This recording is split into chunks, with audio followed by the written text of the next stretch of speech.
Hello दोस्तों, मैं हूं प्रीतम और आपका स्वागत है प्रीतम्स किचन में। गर्मियों के सीज़न में ठंडी ठंडी चीज़ें खाना और पीना सभी को बहुत पसंद आता है, पर गर्मी में हम घर से बाहर भी नहीं जाना चाहते हैं। तो आज मैं आपके लिए लेकर आई हूं घर में ही रखे कुछ सामान से बनने वाले फालूदा की रेसिपी। गर्मियों में जो अक्सर घर पर सामान रखे रहते हैं, उसी से बहुत ही बढ़िया फालूदा बनाना बताऊँगी, जो कि टेस्ट में तो शानदार होगा ही साथ बनाने में भी इतना आसान होगा कि आप पूरी गर्मी इसे बार बार बनाएंगे। तो वीडियो पसंद आए तो लाइक, शेयर और चैनल को सब्सक्राइब करना ना भूलें। तो चलिए जल्दी से रेसिपी बनाना शुरू करते हैं। तो सुपर टेस्टी फालूदा बनाने के लिए हम लेंगे कढ़ाई, और कढ़ाई में हम दूध गर्म कर लेंगे। तो यहाँ मैं 2 कप दूध ले रही हूँ। अगर वज़न में कहें तो ये ½ लीटर दूध है। दूध आप कोई सा भी ले सकते हैं, जो घर में रेगुलर दूध आता है आप उसका इस्तेमाल भी कर सकते हैं। अब जब तक कि दूध में उबाल आता है, हम एक बाउल में 2 टेबलस्पून कस्टर्ड पाउडर लेंगे। ½ लीटर दूध के लिए 2 टेबलस्पून कस्टर्ड पाउडर बिल्कुल परफेक्ट है। अब हम इसमें 1/4 कप नॉर्मल टेम्परेचर या ठंडा दूध डालकर इसका एक स्मूथ घोल तैयार करेंगे। यहाँ पर दूध अगर गर्म हुआ तो कस्टर्ड पाउडर दूध में मिक्स नहीं होगा और इसमें गांठें पड़ जाएंगी। इसलिए कस्टर्ड का घोल हमेशा ठंडा या रूम टेम्परेचर के दूध में ही तैयार करना होता है। और अब मैंने यहाँ घोल बना लिया है, तो अब चलते हैं दूध की तरफ। और ये देखिए दोस्तों, जब तक हमने कस्टर्ड का घोल बनाया तब तक कि दूध में उबाल भी आ गया है। तो बस अब हम इसमें 3 टेबलस्पून चीनी डालेंगे। हम इसमें ज़्यादा चीनी का इस्तेमाल नहीं करेंगे, क्योंकि आगे जो हम बाकी की चीज़ें डालने वाले हैं वो भी मीठी होने वाली है। तो अब मैंने यहाँ चीनी को भी घुलने तक दूध में पका लिया है। तो बस अब हम फ्लेम को बिल्कुल लो कर देंगे और जो हमने कस्टर्ड का मिक्सचर तैयार किया है वो दूध में धीरे धीरे करके डालेंगे और चलाते जाएंगे। इससे दूध में गुठलियाँ नहीं पड़ेंगी। अब यहाँ मैंने वनीला फ्लेवर का कस्टर्ड पाउडर इस्तेमाल किया है, लेकिन घर में अगर कस्टर्ड पाउडर नहीं है तो क्या इस्तेमाल करेंगे? तो आप कस्टर्ड की जगह कॉर्नफ्लावर या अरारोट का भी इस्तेमाल कर सकते हैं, या फिर दूध ज़्यादा क्वांटिटी में लेकर दूध को भी गाढ़ा करके आप बना सकते हैं।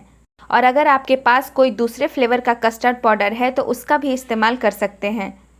तो इस तरह से कई तरीक़ों से फालूदा बना सकते हैं। तो यहाँ मैंने कस्टर्ड का घोल डालने के बाद लगातार चलाते हुए 3 से 4 मिनट पका लिया है, ताकि कस्टर्ड का कच्चा फ्लेवर भी चला जाए और दूध भी बहुत ही अच्छे से गाढ़ा और क्रीमी हो जाए। तो अब हम कस्टर्ड के मिक्सचर को उतार लेंगे और एक बाउल के ऊपर स्ट्रेनर रखेंगे और इस कस्टर्ड के मिक्सचर को छान लेंगे, ताकि इसमें कोई भी गांठें रह गए होंगे तो वो भी छानने में ख़त्म हो जाएंगे।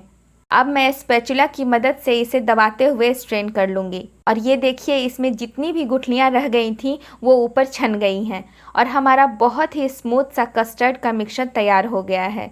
तो जब भी आप कस्टर्ड की कोई भी रेसिपी बनाएं या फिर इस तरह का फालूदा बनाएं तो इसे एक बार ज़रूर छान लें, ताकि बिल्कुल सिल्की, स्मूथ और क्रीमी कस्टर्ड का मिक्सचर बनकर तैयार हो।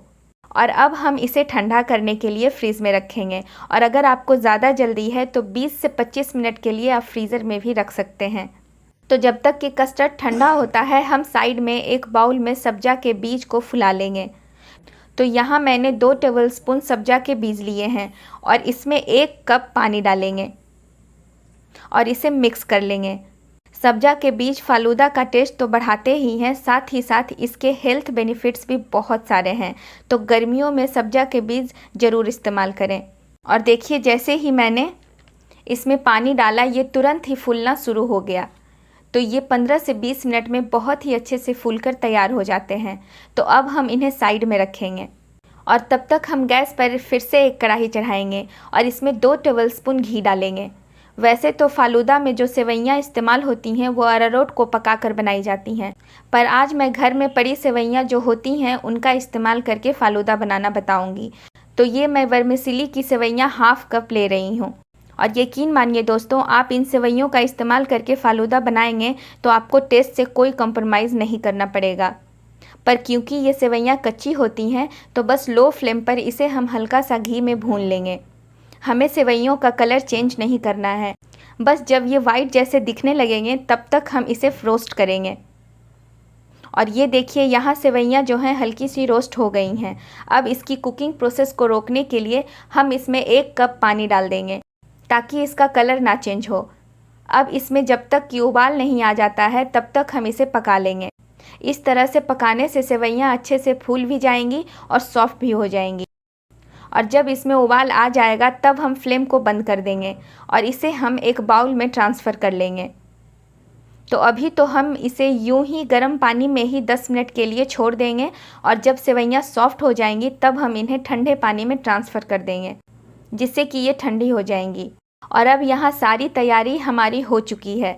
तो ये देखिए, ये जो सब्जा के बीज हैं वो अच्छी तरह से फूल गए हैं और फूलने के बाद ये इस तरह के दिखाई देने लगते हैं। साथ ही साथ ये जो सेवइयाँ थी इसे भी मैंने सॉफ्ट होने के बाद गर्म पानी से निकालकर ठंडे पानी में रख दिया था। ऐसा करने से सेवइयाँ ठंडी भी हो जाती हैं और सफ़ेद भी रहती हैं।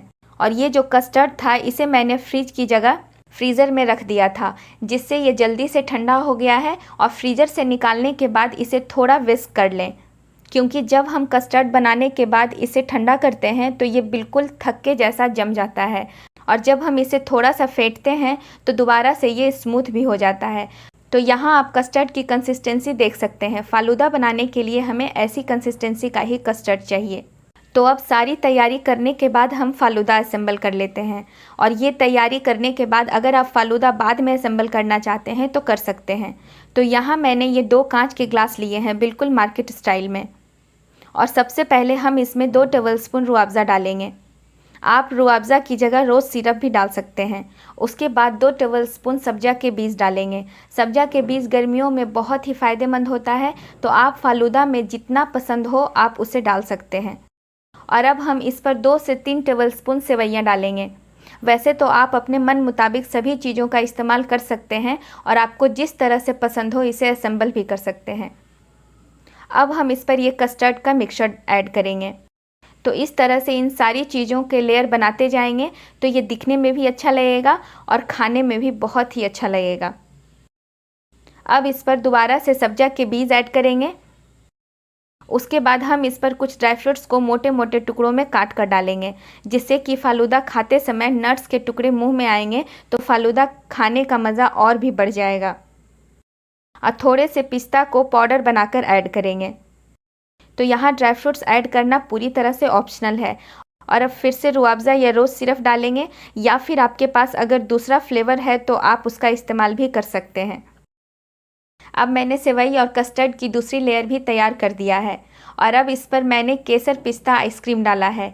ये आइसक्रीम मैंने घर पर ही बनाया है, इसका लिंक मैं डिस्क्रिप्शन में डाल दूंगी, आप चाहें तो वहां से देख सकते हैं। और आप इसकी जगह पर वैनिला या कोई भी फ्लेवर की आइसक्रीम ऐड कर सकते हैं, जो भी आपको पसंद हो। अब साइड में थोड़ी सी सेवई, कस्टर्ड और रूह अफ़ज़ा फिर से ऐड करेंगे और लास्ट में थोड़े से ड्राई फ्रूट्स स्प्रिंकल्स और चेरी के टुकड़े से गार्निश करेंगे। वैसे तो आप इसे अपने मन मुताबिक किसी भी तरह से गार्निश करके एंजॉय कर सकते हैं। और ये हमारा बहुत ही टेस्टी फ्लेवरफुल ठंडा ठंडा फ़ालूदा बनकर बिल्कुल तैयार है। तो देखा आपने, अक्सर गर्मियों में जो घर में सामान पड़े होते हैं उसी से आज मैंने ये फ़ालूदा बनाकर तैयार किया है। और यकीन मानिए दोस्तों, ये फ़ालूदा आपको बाज़ार में मिलने वाले फ़ालूदा से भी कहीं ज़्यादा पसंद आएगा। तो देर किस बात की, इस गर्मी आप भी घर बैठे फ़ालूदा बनाकर एंजॉय करिए और मुझे कमेंट में बताइए कि आपको ये कैसा लगा। और अगर आपको मेरा तरीका अच्छा लगा तो वीडियो को लाइक, शेयर और चैनल को सब्सक्राइब करना ना भूलें। वीडियो देखने के लिए बहुत बहुत शुक्रिया। तो फिर मिलती हूँ मैं आपसे ऐसी ही मज़ेदार रेसिपी के साथ। तब तक के लिए बाय बाय।